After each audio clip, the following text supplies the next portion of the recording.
Faith is the beginning, the gentle stirring of our wings. When we're encouraged by our need. Hello, everyone, and welcome back to Canvas of Hope. We're bringing you hope and inspiration through these challenging times. And I'm so excited because today I have a dear friend of mine, Debijo Wheatley, here to join me. She's Debijo of Designs by Debijo. She is a community leader. She has one of the biggest hearts, and I refer to her as Debijo. I want to have that Debijo factor because you have such a wonderful presence. So welcome this afternoon, Debijo. Thank you for having me. I'm happy to be here. Thank you. I'm so happy that you're here. And I was so incredibly touched when I met you just last fall, but I found such an attraction and so connected to you so quickly through our common experiences through cancer. Unfortunately, sometimes it's the difficult things that can bring people together and form a common bond. What we're doing is we're looking at sharing stories around where we might have had a challenge. Maybe if you can share a challenge that you've had and how did you overcome it, and share some words of inspiration for our viewers. Well, I lost my husband to leukemia, which of course was a big challenge, especially being a small business owner. My concern was, how do I keep my business going? How do I keep moving forward without that support that I had? And what I realized, he did support me. Because of what he did for me, I was able to have the support that I needed to be able to continue my business and not lose it. Wow, that is certainly one of the biggest challenges that anyone can face, losing a loved one, losing a husband like you did, and knowing that he did provide a level of support. How, after his passing, how did you move beyond and re-engage with life and create an amazing vision for yourself? Well, because I loved what I did as a business. I had been a nurse for 30 years, so if I had to go back to nursing, that would have been hard. But because I was in a business that brought joy to people and it brought joy to me, I was able to move forward as long as I was working.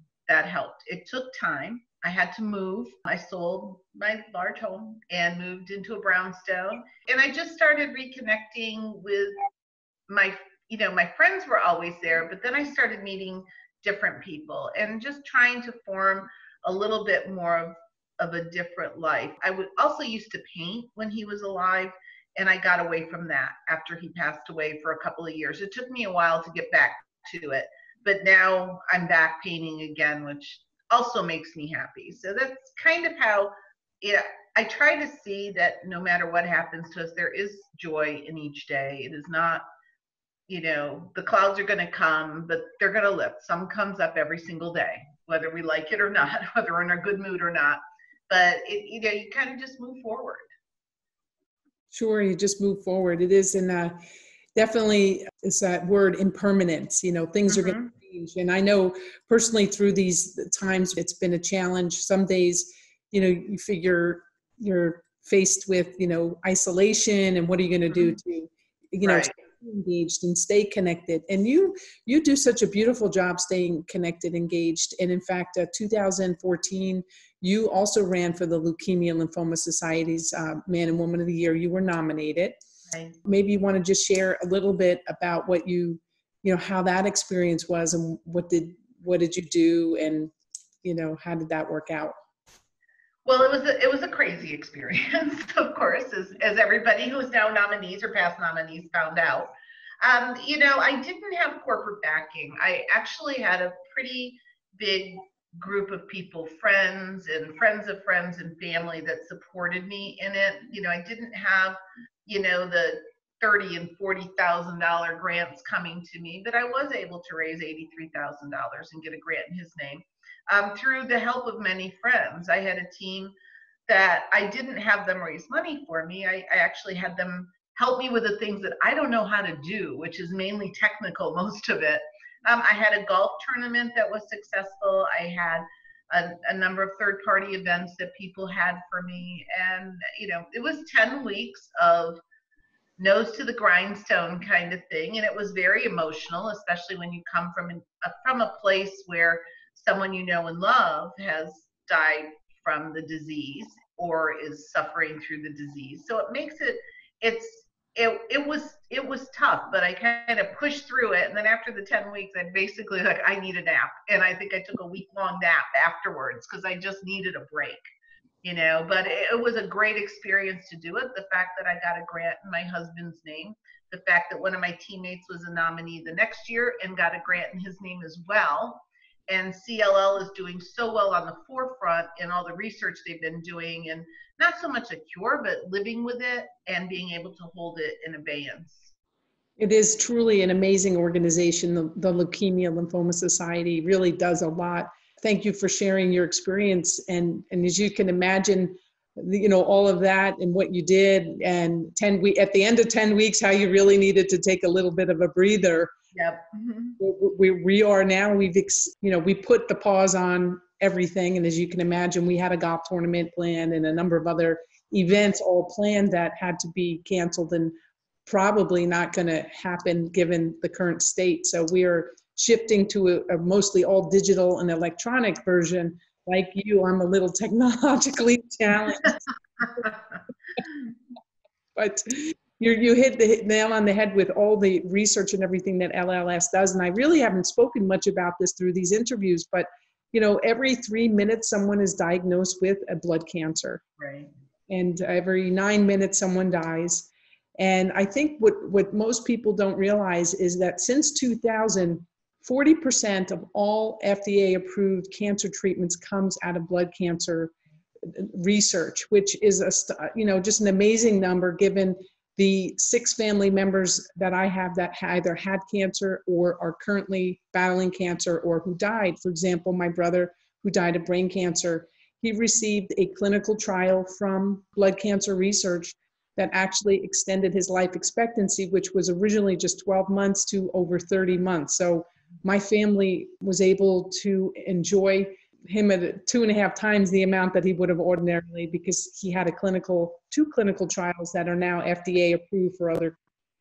Right. So it's amazing work, and your hard-earned dollars and what you did in 2014 gave way to those clinical trials possibly that my brother benefited from. So I want to personally thank you I would love nothing more for our campaign to raise another honoree in your husband Howard's name, give back to you, because in addition to what you do here, maybe you want to just share some of the things that you do locally to give back to your community. I try to help where I can. It's maybe not always through dollars, but, in volunteering different places. Right now, since we're kind of stuck home, and how do I run my business and keep a business going, I've kind of discounted a virtual consulting service. And because there are so many hungry here in Loudoun County, as there are across the country right now, but I can only count on one place, is through May 31st, is giving $100 out of every job that I have to Loudoun Hunger in the person's names. It's helping some. So that's one way I can give back, because I do feel very blessed. I am not in a position as a lot of people are in right now. Yeah, it's scary, and yeah, I'm here alone, but I also don't have to worry about losing things, as in a job or as in income from that. You have to worry about employees and rent in a space and everything like that. And I know that's very trying on so many people right now. So I thought, well, what can I do? Since I didn't really have any money coming in, I couldn't give as much as I wanted to. And I thought, well, what if I get more jobs and I just give something from every job? So that was my thing. That's what I decided to do. So. It's that big heart of yours that you have, that you just give so much of yourself. So I'm going to just shift over to the Canvas of Hope. We have a book, a beautiful book that has 38 beautiful pictures with corresponding words and sentence. I'm so excited. We have our little book here, and you contributed a beautiful piece of art, just exquisite. And I'm going to show the viewers your beautiful piece of art in just a moment. But can you tell me a little bit about the word freedom and what it means to you? When you asked me about doing the painting, and this was a painting that was my husband loved, and I've been offered to sell it many times, but I knew this was the one that he just really, truly loved. So I couldn't get rid of it. But freedom to me was when he was sick or not doing well, freedom was being able to paint and being able to get lost in art or get lost in music, just to have that freedom from worry. And it just, to me, is being able to be free from worry and, all the concerns that have gone on with it. It's a beautiful, beautiful painting. It really, truly is. It just speaks to freedom. And I'm going to just read what you had written below it. It says, this art depicts freedom, freedom from chemo, hospitalization, free from diagnosis, freedom in enjoying your loved one without dealing with the disease. So it's really about having that freedom. Yeah. Make me cry. It's beautiful. I want to say thank you. Thank you for contributing to this book and making it happen, to being a part of the Canvas of Hope team, and for all you do for the community. You're always thinking about other people and a community leader. So I want to personally thank you on behalf of Canvas of Hope and those of so many who love you. Thank you so much. You're welcome. You're so welcome. And so for our viewers, how can they find you? Designs by Debijo. How could someone find you who would love to see some of your design work? Actually, if you're on Facebook, my Facebook page is Designs by Debijo, and I share a lot there. My website is designsbydebijo.com, which is always a work in process. So actually, Facebook's a great place to go to see some of the new things that are coming up. There's a lot of articles if they want to learn some more and stuff. So that would be a good place to start. And if they want to talk to me, just send me a message through there. Wonderful. Well, I hope they take you up on your offer. You do some beautiful live events like you had the other day. So continue to do that. Continue, please, to shine that beautiful light of yours into. For those of you who would like to contribute to the Leukemia Lymphoma Society Man and Woman of the Year, you can go to my website. It's called canvasofhope.org. And you can either make a direct donation directly to the LLS Foundation, or you could also purchase the book. We'll also have out there a poster. We hope that you will consider making your contribution to help those in need. And we want to just thank you for all your help and support. And thank you, Debijo. Thank you. Good luck, Linda. Canvas made of hope.